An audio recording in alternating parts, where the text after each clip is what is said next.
السلام علیکم ورحمۃ اللہ. ایک مرتبہ پھر آپ کو رحمان رمضان ٹرانسمیشن اور ہماری جو ٹرانسمیشن ہے وہ آپ دیکھیں. آرام سے آرام سے آرام سے مور بھائی, آرام سے آرام سے آرام سے.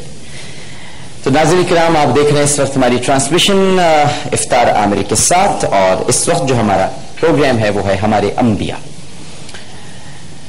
حضرت ابراہیم علیہ السلام کا قصہ قریباً اختتام پذیر ہے اور اب کعبے کی تعمیر ہو چکی ہے.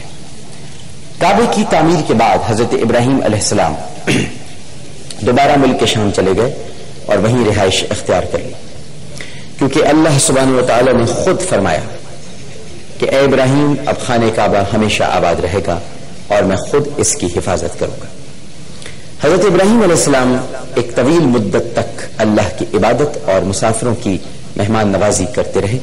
ایک روز حسب معمول آپ عبادت میں مصروف تھے کہ حضرت اسرائیل علیہ السلام آدمی کے روپ میں آپ کے پاس آئے. آپ کے پوچھنے پر فرشتے نے کہا میرا نام اسرائیل ہے. حضرت ابراہیم علیہ السلام نے دریافت کیا کیا تم میری روح قبض کرنے آئے ہو؟ فرشتے نے کہا کہ میں آپ کو یہ خوشخبری دینے آیا ہوں کہ اللہ سبحانہ و تعالی نے آپ کو خلیل یعنی خلیل اللہ اپنا دوست کہا ہے. ناظرین کرام, اب حضرت ابراہیم علیہ السلام کی عمر تقریباً 90 برس ہو چکی تھی, مگر اس وقت تک حضرت سارہ خاتون سے ان کی کوئی اولاد نہیں تھی. انہوں نے گائے کا ایک بچڑا پال لیا تھا اور اس کی پرورش کرنے لگی. حضرت ابراہیم علیہ السلام نے پچھلے 7 روز سے کھانا بالکل نہیں کھایا تھا, کیونکہ کافی دنوں سے ان کے ہاں کوئی مہمان نہیں آیا تھا, اور یہ ان کی عادت تھی کہ جب تک مہمان نہیں آتا وہ کھانا نہیں کھاتے تھے. اور انہوں نے یہ تہیہ کر رکھا تھا کہ جب تک ان کے ہاں کوئی مہمان نہیں آئے گا وہ کھانا نہیں کھائیں گے. اور یہ حضرت ابراہیم علیہ السلام کی سنت ہے کہ مہمان کو ساتھ بٹھا کر ہی کھانا کھانا, ورنہ حضرت ابراہیم کھانا نہیں کھاتے تھے. ایک روز حضرت ابراہیم علیہ السلام کے پاس اچھی شکل و صورت کے 12 نوجوان تشریف لائے جو دیکھنے میں غلام لگتے تھے, حالانکہ وہ سب فرشتے تھے. حضرت ابراہیم علیہ السلام مہمان نوازی کے فطری جذبے کے تحت انہیں اپنے ساتھ مکان کے اندر لے آئے. پھر انہوں نے سارہ خاتون علیہ السلام سے کہا اے نیک خاتون, آج 7 دنوں بعد ہمارے یہاں مہمان یعنی وہ مہمان جو عزیز و مکرم ہیں تشریف لائے ہیں, اور جو چیز تمہیں سب سے زیادہ عزیز ہے وہی پکا کر ان کے لیے لے آؤ.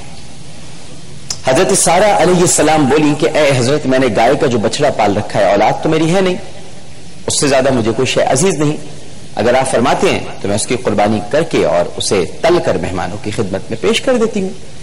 حضرت ابراہیم علیہ السلام نے کہا جیسے تمہاری مرضی, جیسا شوہر ویسی ہی بیوی. چنانچہ سارہ خاتون نے علیہ السلام نے اسی وقت بچڑے کو ذبح کیا اور اسے بھون کر کھانا مہمانوں کے سامنے رکھ دیا. حضرت ابراہیم علیہ السلام خود بھی سر نیچا کیے مہمانوں کے ساتھ کھانا کھانے لگے. حضرت سارہ خاتون نے پردے کی اوٹ سے دیکھا تو کہنے لگی, آواز دی اور کہا اے حضرت آپ تو کھاتے ہیں لیکن آپ کے مہمان نہیں کھاتے, یہ کیا بات ہے؟ حضرت ابراہیم بھی چونکے, کیونکہ انہوں نے مہمان, یہ دیکھیے ایک آپ کو ایک تمیز بھی سکھائی جا رہی ہے. میں اس منزل پر یہ تمیز سکھانے کی کوشش کروں گا. ہمارے یہاں کیا ہوتا ہے کہ مہمانوں کو بلاتے پھر دیکھ رہے ہوتے ہیں وہ کیسے کھا رہے ہیں کھانا, کتنا کھایا, کیسے کھایا. ہمارے یہاں یہ بدتمیزی ہے کہ آپ کسی مہمان کو بلائیں پھر خود ہی اس کو آپ پلیٹ پہ کھانا بھی ڈالنا, پھر دیکھے بھی وہ کتنا کھا لیا اس نے. تو اب یہاں پر حضرت ابراہیم کھا رہے ہیں لیکن انہوں نے مہمانوں کی طرف نگاہ ہی نہیں ڈالی. یہ ایک ادب سکھا رہے ہیں کہ جو جب اور مہمان ہی نہیں کوئی اور دوسرا کھا رہا ہو تو اس کی پلیٹ میں کبھی جھانکتے نہیں کہ وہ کتنا کھا رہے ہیں, اور ہم تو جھانک جھانک کر کہتے ہیں ہاں اتنا کھا لیا اور کتنا کھاؤ گے. تو یہ بدتمیزیاں ہیں اور یہ اس وقت سے نبی ہماری تعلیم کر رہے ہیں. بہرحال تو حضرت ابراہیم علیہ السلام نے مہمانوں کی طرف دیکھا. حضرت سارہ خاتون علیہ السلام کے کہنے پر جو واقعی نہیں کھا رہے تھے, آپ نے جب مہمانوں سے اس کی وجہ بہت ادب سے دریافت کی اور کہا کہ کیا بات ہے, کیا کھانا اچھا نہیں بنا, کیا آپ کے لائق نہیں ہے, کیا آپ کے معیار کے مطابق نہیں ہے, تو انہوں نے کہا کہ ایسی بات نہیں ابراہیم, اصل میں ہم اس کی قیمت دیے بغیر کھانا درست نہیں سمجھتے. اس پر آپ نے ان سے کہا کہ ایسی بات ہے تو پھر آپ قیمت ادا کر دیجئے لیکن کھا لیجئے. مہمانوں نے پوچھا کہ اس کی کیا قیمت لیں گے؟ حضرت ابراہیم علیہ السلام نے کہا میں قیمت بتا دیتا ہوں آپ کو, آپ قیمت ادا کر دیجئے. کہنے لگے بتائیے. انہوں نے کہا کہ آپ بسم اللہ الرحمن الرحیم پڑھ لیجئے, بس یہی قیمت ہے, اور کھانا شروع کر دیں. اور کھانے سے فارغ ہو جائیں تو پھر آپ الحمدللہ کہہ دیجئے، یہ اس کی قیمت ہے۔ اس موقع پر مہمانوں یعنی فرشتوں میں موجود حضرت جبرائیل علیہ السلام نے بآواز بلند کہا، اے ابراہیم علیہ السلام، آپ کی اس بات سے اللہ بہت خوش ہوا، اور ایک مرتبہ پھر میں آپ کو یہ خوشخبری دیتا ہوں کہ آپ اس کے دوست ہیں۔ آپ قطعاً خیال نہ کیجیے گا، ہم تو اللہ کے فرشتے ہیں، اور یہاں میرے علاوہ اس وقت اسرافیل، دردائیل، اقوائیل اور دیگر فرشتے بھی موجود ہیں۔ اے ابراہیم علیہ السلام، ہمیں یہ بھی حکم ہوا ہے کہ جب آپ کھانا کھا لیں تب ہم شہرستان، سدوم اور دوسرے علاقوں میں جا کے حضرت لوط علیہ السلام کے ہاں جائیں، کیونکہ وہ بھی پیغمبر مرسل ہیں اور ان کو وہاں کی شیطانی بلاؤں سے نجات دلائیں۔ ہم عذاب نازل کرنے کے لیے اس وقت اترے ہیں تاکہ قوم لوط پر عذاب نازل ہو، لیکن وہاں سے پہلے ہم آپ کو یہ خوشخبری دیتے ہیں کہ آئندہ مستقبل میں آپ کے ہاں ایک بیٹا پیدا ہوگا جس کا نام اسحاق ہوگا، اور آگے ان کے بیٹے یعقوب ہوں گے۔ حضرت سارہ خاتون جو پاس ہی پردے میں کھڑی تھی، یہ بات سنتے ہی ہنس پڑی اور کہنے لگی، میں بڑھیا ہوں، میرا خاوند بھی بوڑھا ہو چکا ہے، یہ تو بڑی عجیب بات ہے کہ میرے ہاں اس عمر میں اولاد ہو۔ اس پر فرشتے بولے، کیا تعجب کرتی ہو اللہ تعالیٰ کے حکم میں؟ یہ اللہ کی حکمت اور اسی کی تمام برکتیں ہیں تم پر اور تمہارے گھر پر۔ یہ سن کر حضرت سارہ خاتون نے ان فرشتوں سے پوچھا، کیا اس عمل کے آثار ہیں کہ میرے ہاں اولاد ہو؟ فرشتے کہنے لگے، اگر تم کو یقین نہیں آتا تو آج اپنی آنکھوں کے سامنے قدرت کا یہ کرشمہ بھی دیکھ لو۔ تمہارے سامنے طباق میں بچڑے کی جو ہڈیاں رکھی ہیں، تم ان کی طرف منہ کر کے کہو قم باذن اللہ، تم دیکھو کہ اسی وقت یہ بچڑا جی اٹھے گا اور دوڑتا ہوا اپنی ماں کے پاس جا کر دودھ پینے لگے گا۔ حضرت سارہ خاتون علیہ السلام نے جیسی ہڈیوں پر ایک نظر ڈالتے ہوئے قم باذن اللہ کہا تو ہڈیاں دوبارہ ایک بچڑے کی شکل اختیار کر گئیں اور وہ دوڑ کر اپنی ماں کے پاس جا کر دودھ پینے لگا۔ پھر فرشتوں نے حضرت سارہ خاتون سے کہا کہ تم دیکھ رہی ہو کہ حضرت ابراہیم علیہ السلام کے گھر میں درخت کی ایک نیم سوختہ شاخ پڑی ہے جو کبھی ہری نہیں ہو سکتی، لیکن ابھی حضرت جبرائیل علیہ السلام جب اس پر اپنا پر لگائیں گے تو وہ فوراً ہری ہو جائے گی۔ چنانچہ جیسے حضرت جبرائیل علیہ السلام نے اس سوکھی نیم سوختہ شاخ سے اپنا پر لگایا تو وہ دیکھتے ہی دیکھتے نہ صرف ہری بھری ہو گئی بلکہ اس پر میوہ جات بھی کثیر تعداد میں لگ گئے۔ پھر فرشتوں نے حضرت سارہ خاتون سے کہا کہ آپ نے اپنی آنکھوں سے اللہ کی قدرت دیکھ لی، اب یہ بھی یقین کر لیجئے کہ اللہ تعالیٰ اس بڑھاپے میں بھی بہت جلد آپ کو فرزند ارجمند عطا کرے گا۔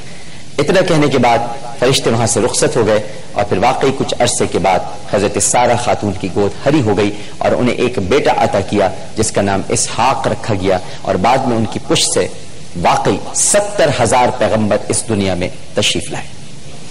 حضرت ابراہیم علیہ السلام، ختم کرتا ہوں ناظرین قصہ، 9 محرم الحرام اور 25ویں، یعنی وہ تو روزانہ روزے ہی رکھتے تھے نا۔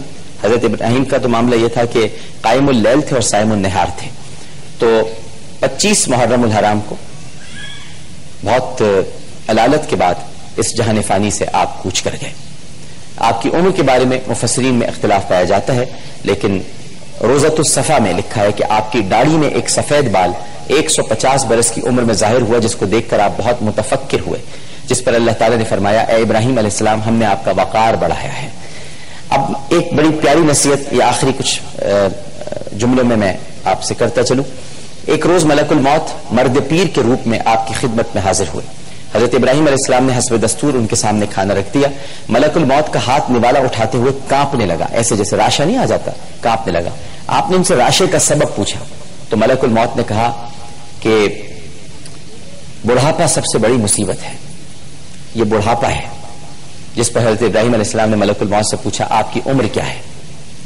پیر مرد نے کہا، میں آپ سے صرف 2 برس ہی بڑا۔ یہ سن کر حضرت ابراہیم علیہ السلام نے ان سے کہا، پھر تو 2 برس بعد یقیناً میرا بھی یہی حال ہوگا۔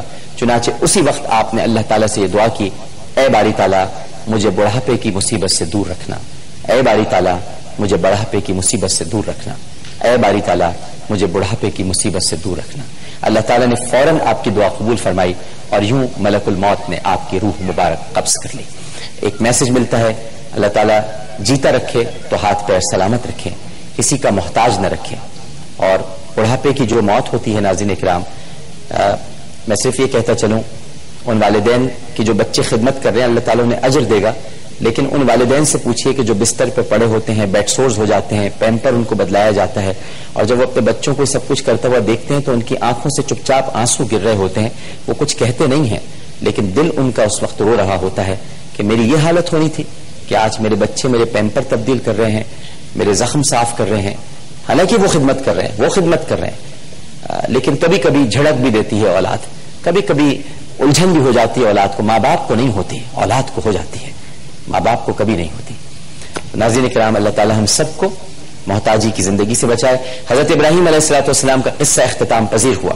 میں نے آپ سے کہا تھا کہ اب ایک سرپرائز ہے آپ کے لیے. وہ سرپرائز کیا ہے یا تو کل واضح ہو جائے گا یا پرسوں, لیکن ہے بڑا عجیب و غریب, بہت عجیب و غریب. آپ کے چہرے کھل جائیں گے, رنگ فق ہو جائے گا, گھبرا جائیں گے آپ, پریشان ہو جائیں گے. بٹ سرپرائز از سرپرائز, بتا دیا تو پھر اس کی کوئی پرائز نہیں رہی. لہٰذا ایک چھوٹا سا وقفہ, وقفے کے بعد دوبارہ حاضر ہوں گے. ہمارا اگلا پروگرام ہے چاہت رسول. بہروز سبزواری صاحب ہمارے ساتھی موجود ہیں, بہروز بھی ہیں, سبزواری بھی ہیں اور سبز رنگ میں ملبوس بھی ہیں. تو آج ان سے بہت اچھی اچھی باتیں ہم کریں.